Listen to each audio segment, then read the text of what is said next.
work. I've just finished a meeting with a business that's involved in stainless steel scrap recycling.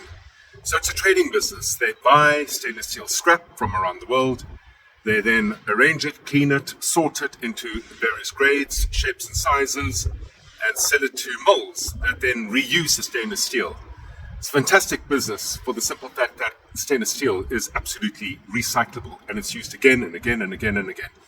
But there were some really interesting insights that I'd like to share with you, because I think despite the fact that we're not all involved in trading businesses, the principles around which you build a trading business to sustain it, to thrive, to grow, occur right across business. In the first instance over here, they buy their product based on the product that they have been able to secure sales for.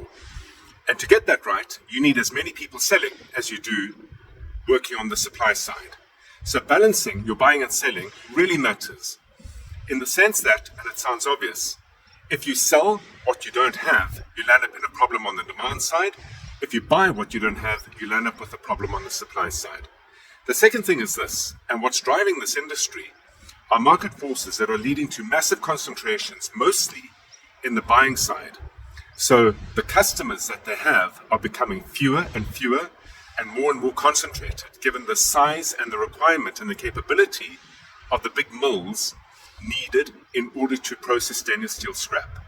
So in an environment where you have concentrations of either customers or suppliers, but more importantly customers, of more than 10%, it places your business at risk. And the reason it does is because relationships change in across these big businesses.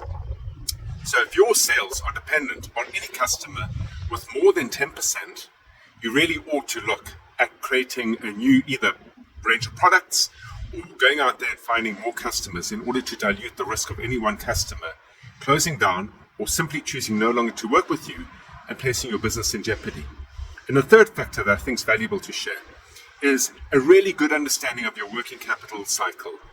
In other words, when does money leave your bank in order to buy product, and when do you get paid by customers for money to come into your bank once you have sold that product?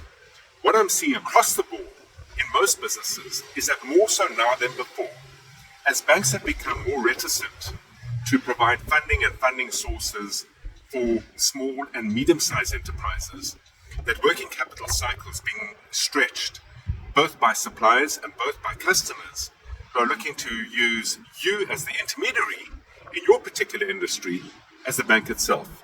So 3 things to watch out for. Keep a good eye on balancing your supply and your demand. Keep a really good eye on preventing any form of buy or sell concentration, especially in an environment where people shift and move relationships.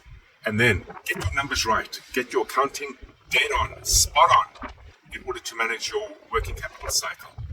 Otherwise, if you don't get that right, before you know it, you yourself will be the bank of your customers or suppliers. Until next week, have an entrepreneurial day.